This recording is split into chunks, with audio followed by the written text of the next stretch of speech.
ঠাকুর, মা ও স্বামীজির চরণে প্রণাম নিবেদন করে এই দিব্যত্রয়ী সকল ভক্তদের জন্য পাঠ করছি উদ্বোধন কার্যালয় থেকে প্রকাশিত শ্রী ম কথিত শ্রী শ্রী রামকৃষ্ণ কথামৃতর কিছু বিশেষ অংশ। আজ পাঠ করব শ্রী রামকৃষ্ণ ভক্ত সঙ্গে দক্ষিণেশ্বর মন্দিরে ও বলরাম মন্দিরে পর্বের ৫ম পরিচ্ছেদ গৃহস্থ ও কর্মযোগ এবং ১৬ পরিচ্ছেদ দক্ষিণেশ্বরে শ্রী রামকৃষ্ণ ও ব্রাহ্মগণ প্রেম তত্ত্ব। ঠাকুরবাড়িতে শ্রী শ্রী ভবতারিণী, শ্রী শ্রী রাধাকান্ত ও দ্বাদশ শিবের পূজা শেষ হইল। ক্রমে ভোগারতির বাজনা বাজিতেছে। চৈত্র মাস, দ্বিপ্রহর বেলা, ভারী রৌদ্র। এইমাত্র জোয়ার আরম্ভ হইয়াছে। দক্ষিণ দিক হইতে হাওয়া উঠিয়াছে। পুত সলিলা, ভাগীরথী এইমাত্র উত্তর বাহিনী হইয়াছেন। ঠাকুর আহারান্তে কক্ষ মধ্যে একটু বিশ্রাম করিতেছেন। রাখালের দেশ বসিরহাটের কাছে। দেশে গ্রীষ্মকালে বড় জলকষ্ট। শ্রীরামকৃষ্ণ মণি মল্লিকের প্রতি, দেখো, রাখাল বলছিল ওদের দেশে বড় জলকষ্ট, তুমি সেখানে একটা পুষ্করিণী কাটাও না কেন? তাহলে কত লোকের উপকার হয়। সহাস্যে, তোমার তো অনেক টাকা আছে, অত টাকা নিয়ে কি করবে? তা শুনেছি তেলিরা নাকি বড় হিসাবী। ঠাকুরের ও ভক্তগণের হাস্য। মণিলাল মল্লিকের বাড়ি কলিকাতা সিন্দুরিয়াপটি। সিন্দুরিয়াপটির ব্রাহ্ম সমাজে সাংবাৎসরিক উৎসব উপলক্ষে তিনি অনেককে নিমন্ত্রণ করিয়া থাকেন। উৎসবে শ্রী রামকৃষ্ণকে নিমন্ত্রণ করিয়া থাকেন। মণিলালের বরাহনগরে একখানি বাগান আছে, সেখানে তিনি প্রায় একাকী আসিয়া থাকেন ও সেই সঙ্গে ঠাকুরকে দর্শন করিয়া যান। মণিলাল যথার্থ হিসাবী লোক বটে। সমস্ত গাড়ি ভাড়া করিয়া বরাহনগরে প্রায় আসেন না, ট্রামে চাপিয়া প্রথমে শোভাবাজারে আসেন, সেখানে শেয়ারের গাড়িতে চাপিয়া বরাহনগর আসেন। অর্থের অভাব নাই। কয়েক বৎসর পরে গরিব ছাত্রদের ভরণ পোষণের জন্য এককালে প্রায় ২৫,০০০ টাকা বন্দোবস্ত করিয়া দিয়াছিলেন। মণিলাল চুপ করিয়া রহিলেন। কিয়ৎক্ষণ পরে একথা ও কথার পর কথার পিঠে বললেন, মহাশয়, পুষ্করিণী কথা বলছিলেন, তা বললেই হয়, তা আবার তেলি ফেলি বলা কেন? ভক্তেরা কেহ কেহ মুখ টিপিয়া হাসিতেছেন, ঠাকুরও হাসিতেছেন। কিয়ৎক্ষণ পরে কলিকাতা হইতে কয়েকটি পুরাতন ব্রাহ্ম ভক্ত আসিয়া উপস্থিত হইলেন। তন্মধ্যে একজন শ্রীযুক্ত ঠাকুরদাস সেন। ঘরে অনেকগুলি ভক্তের সমাগম হইয়াছে। ঠাকুর ছোট খাটটিতে বসিয়া আছেন। সহাস্য বদন, বালক মূর্তি, উত্তরাস্য হইয়া বসিয়াছেন।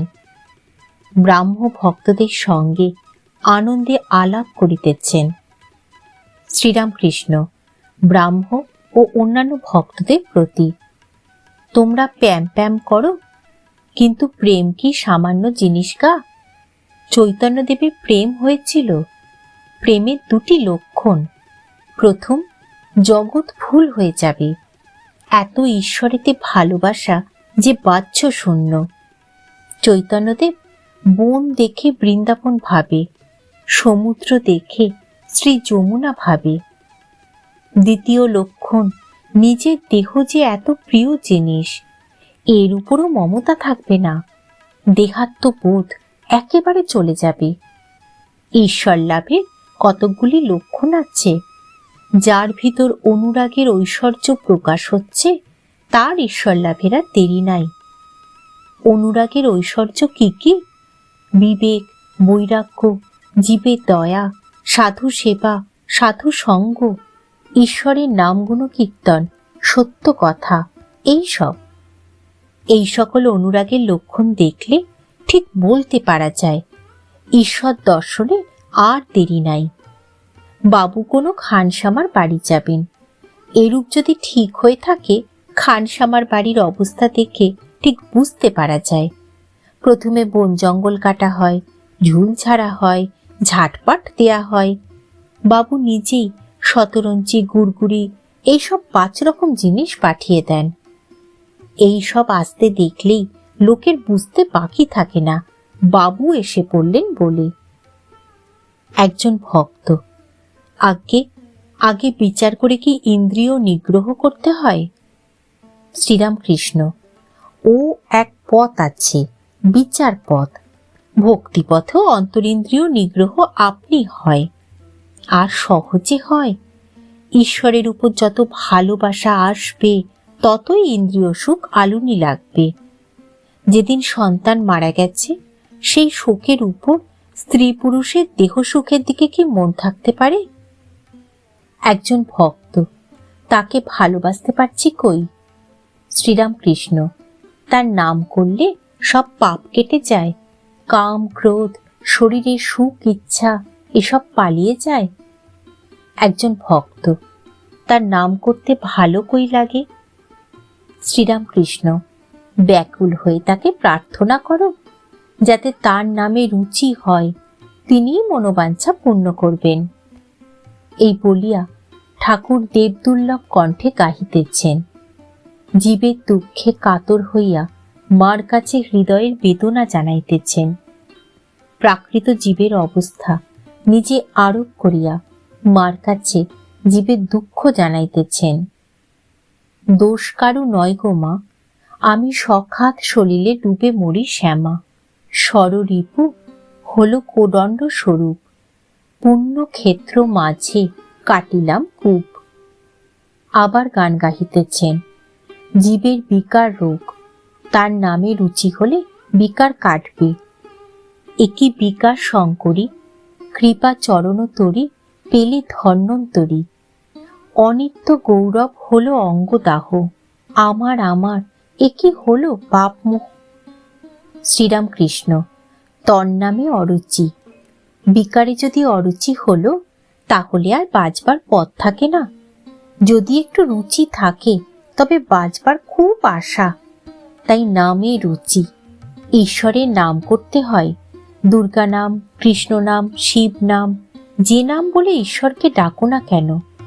যদি নাম করতে অনুরাগ দিন দিন বাড়ে, যদি আনন্দ হয়, তাহলে আর কোনো ভয় নাই।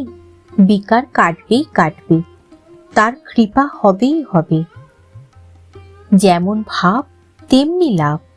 দুজন বন্ধু পথে যাচ্ছে। এক জায়গায় ভাগবত পাঠ হচ্ছিল। একজন বন্ধু বললে, এসো ভাই, একটু ভাগবত শুনি। আর একজন একটু উকি মেরে দেখলে। তারপর সে সেখান থেকে চলে গিয়ে বেশ্যালয়ে গেল। সেখানে খানিকক্ষণ পরে তার মনে বড় বিরক্তি এলো। সে আপনা আপনি বলতে লাগলো, ধিক আমাকে, বন্ধু আমার হরি কথা শুনছে, আর আমি কোথায় পড়ে আছি। এদিকে যে ভাগবত শুনছে, তারও ধিক্কার হয়েছে। সে ভাবছে, আমি কি বোকা, কি ব্যার করে বকছে, আর আমি এখানে বসে আছি। বন্ধু আমার কেমন আমোদ আহ্লাদ করছে। এরা যখন মরে গেল, যে ভাগবত শুনেছিল তাকে যমদূত নিয়ে গেল। যে বেশ্যালয়ে গিয়েছিল তাকে বিষ্ণুদূত বৈকুণ্ঠে নিয়ে গেল। ভগবান মন দেখেন, কে কি কাজে আছে, কে কোথায় পড়ে আছে তা দেখেন না। ভাবগ্রাহী জনার্দন। কর্তা ভজারা মন্ত্র দিবার সময় বলে, এখন মন তোর, অর্থাৎ এখন সব তোর মনের উপর নির্ভর করছে। তারা বলে, যা ঠিক মন, তার ঠিক করণ, তার ঠিক লাভ। মনের গুণে হনুমান সমুদ্র পার হয়ে গেল। আমি রামের দাস, আমি রাম নাম করেছি, আমি কি না পারি, এই বিশ্বাস। যতক্ষণ অহংকার, ততক্ষণ অজ্ঞান। অহংকার থাকতে মুক্তি নাই। গরুগুলো হাম্মা হাম্মা করে আর ছাগলগুলো ম্যা ম্যা করে।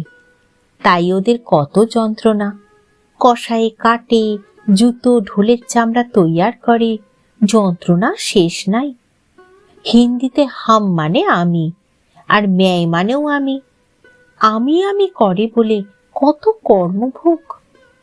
শেষে নাড়ি ভুড়ি থেকে ধুনুরির তাঁত তৈয়ার করে। তখন ধুনুরির হাতে তুহু তুহু বলে, অর্থাৎ তুমি তুমি। তুমি তুমি বলার পর তবে নিস্তার, আর ভুগতে হয় না। হে ঈশ্বর, তুমি কর্তা আর আমি অকর্তা, এরই নাম জ্ঞান। নিচু হলে তবে উঁচু হওয়া যায়। চাতক পাখির বাসার নিচে, কিন্তু ওঠে খুব উঁচুতে। উঁচু জমিতে চাষ হয় না, খাল জমি চাই, তবে জল জমে, তবে চাষ হয়। একটু কষ্ট করে সৎসঙ্গ করতে হয়। বাড়িতে কেবল বিষয়ের কথা, রোগ লেগেই আছে। পাখি দাঁড়ে বসে তবে রাম রাম বলে, বনে উড়ে গেলে আবার ক্যাক্যা করবে। টাকা থাকলেই বড় মানুষ হয় না। বড় মানুষের বাড়ির একটি লক্ষণ যে সব ঘরে আলো থাকে। গরিবেরা তেল খরচ করতে পারে না, তাই তত আলো বন্দোবস্ত করে না। এই দেহ মন্দির অন্ধকারে রাখতে নাই, জ্ঞানদীপ জেলে রাখতে হয়। জ্ঞানদীপ জেলে ঘরে ব্রহ্মময়ীর মুখ দেখো না। সকলেরই জ্ঞান হতে পারে, জীবাত্মা আর পরমাত্মা। প্রার্থনা করো, সেই পরমাত্মার সঙ্গে সব জীবেরই যোগ হতে পারে। গ্যাসের নল সব বাড়িতেই খাটানো আছে। গ্যাস কোম্পানির কাছে গ্যাস পাওয়া যায়। আরজি করো, করলেই গ্যাস বন্দোবস্ত করে দেবে। ঘরেতে আলো জ্বলবে। শিয়ালদহে আপিস আছে। সকলের হাস্য। কারুর চৈতন্য হয়েছে, তার কিন্তু লক্ষণ আছে। ঈশ্বরীয় কথা বই আর কিছু শুনতে ভালো লাগে না, আর ঈশ্বরীয় কথা বই আর কিছু বলতে ভালো লাগে না। যেমন 7 সমুদ্র, গঙ্গা, যমুনা, নদী সব তাতে জল রয়েছে, কিন্তু চাতক বৃষ্টির জল চাচ্ছে। তৃষ্ণাতে ছাতি ফেটে যাচ্ছে, তবু অন্য জল খাবে না। ঠাকুর, মা ও স্বামীজির চরণে প্রণাম নিবেদন করে শেষ করছি আজকের পাঠ।